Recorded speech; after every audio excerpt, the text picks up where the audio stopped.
going to have a little bonus Q&A session. One of the major questions I get asked is, why did it take you 10 years? So sit back, let me tell you the story. It's story time. I have been a master hider. I just want to explain that to you. So to take off my veil and reveal secrets and to share with you my life is amazing shift in my life to be able to do this. I do it under direction and obedience to the kingdom of light because I've been asked to. So going back to the question, why did it take so long? So we need to go back to July 2nd, 2010, when I actually had a ceremony with Jesus, and my children were a witness, and my kitty cat Daisy. And we actually did a full Jewish ceremony. I have a signed ketubah with my children being a witness. So one child stepped in for Yeshua, of course. But I wanted, any bride, when she gets married, she wants, pictures and remembrance things. And so I had the idea, oh my goodness, I'm going to recreate for me my photo album. And I get to make it. Now I'm going to get an actor that looks just like Jesus and all this stuff. So that kind of went around and molded within me for about a year. I saved up a whole bunch of money.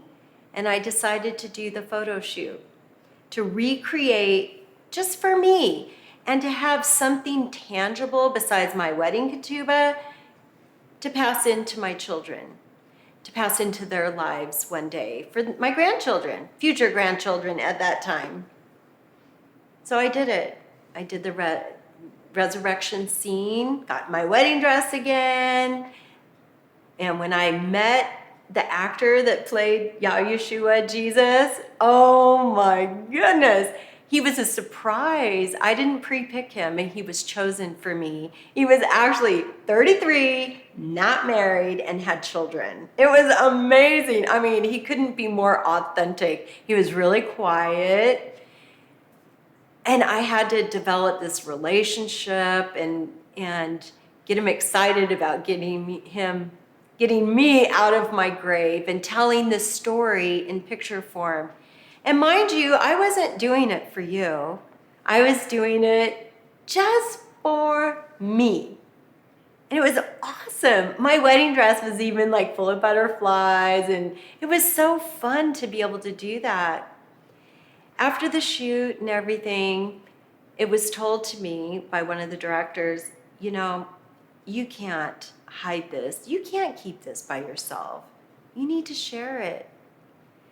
And I went, but this is so private. And I took that message, what he said to me, and a couple of days later, I don't know, maybe a week later, I went before Father and I said, you heard what he said, I heard what he said, so what's the deal? Am I supposed to write a book? Am I supposed to share this? Because I could make a little picture book just fine. It's kind of like, Bride of Christ, the wedding. That would be kind of fun, but it was still really personal. So in my prayer, like always, a doorway opened and I could go into the presence of Father in this throne room. And I sat with him and I said, okay, Daddy, let me see the book. Now, in Western culture, we open it this way. This is the beginning. But in Arabic, with my roots, it's this way. This is the front of the book. When Father handed me my book, it was just like that. I took it, and I'm going, resurrection going backwards. I mean, I saw all the pictures. I knew it existed. In my mind, in those moments, I was looking at the front of the book. I forgot. Anyway, as I continued to turn the pages, I started to see my life regressing back to a child. I saw images that were done in a time in my life where, oh my God, I was actually in shock. I was started to get disgusted. I started to get angry. And I told Father, I go, oh, no way. No, I'm not, I don't want to tell them about me. What? No, no, no. And he took the book from me. It was open, and he closed it, and he held it. And he said, now it begins. And I'm like, what? No, so we got in a big argument. I didn't care what he said about beginning what. It was, no, you don't understand. Talk to my hand. I got free will. No, no, no. We actually got in huge arguments. I dropped a couple of F-bombs. I was I had temper tantrums. This was serious. And I was actually mad. I don't want to talk to him. I said, don't talk to me. We were in a full-blown fight. And of course, Father loves me. There's no judgment. He didn't say, hush up and do what I say. No, he just smiled. I said, don't talk to me. I'll get in touch with you in a couple of days. Just leave me alone. Back off. And I just really had a conniption fit. And then those nights I dreamt, and you know what he was doing? Mr. Chatty Cathy was talking to me about my book, about what was going to happen, what needed to happen. And I would wake up just mad. It's like, don't talk to me. That's not fair that you're talking to me in my dreams. Leave me alone. I need some space. Please, everyone, back off. Leave me alone. Well, he didn't do that. He doesn't really listen a lot. And finally, I just surrendered out after 4 or 5 days. And I said, okay, what's up? What's supposed to begin? Please explain this to me. And he said, all of those wounded places in your heart, it's time to heal them. And I went, what? Why now? Excuse me, you could have been in my life years and years ago having me do this. And he said, daughter, when would you have the time? You were raising your children as a single mother. Your children were living with you. You were trying to make a living, all of this. When have you had the time to actually cocoon up and do your work? And I went, well, now's the time. Yeah, I guess it would be okay. But, oh my God, you really want me to share all of this? When all these people, no, no, no. And what started to bubble up is my judgments on humanity as a whole. Because what I was being asked to give, I didn't want to. With my judgment, it's like, y'all don't deserve it. You're not going to value it. Why am I going to waste my time? That was my judgment. I sat in that for about a year. I was angry, and I meant it because it bubbled up in me. And it's like, yeah, this is how I feel. So the next year, I was working on reconciling those judgments. I've had some bad relationships. So, I have a couple of bad relationships with men, and I want to throw all of the male race in humanity away. We don't really get to do that. We can, but that's not in alignment with heaven. So I had to work on myself to go, I'm like putting a blanket on everybody. Maybe I should lift that blanket of judgment off and see who wants to come forward for a blessing.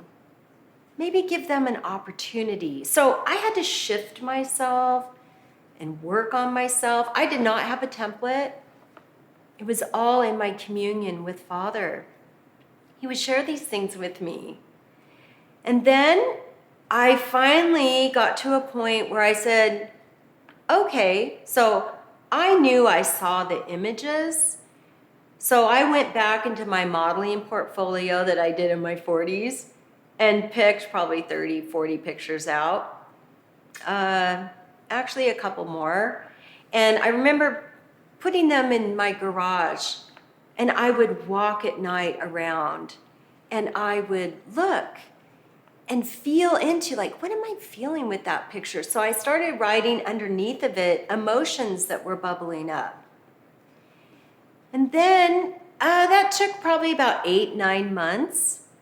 And then I finally go, wow, there's these emotions that are attached with this picture. So I would go to Father for counsel, and he would tell me the next step.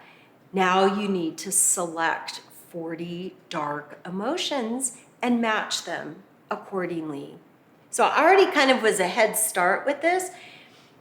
So that's what I did. And I did a study on emotions, all of them, and I did wheels and all kinds. I went deep dive into that, kind of self-educated, and I picked out the 40 darkest ones, and they matched super duper easy with all the images in my garage.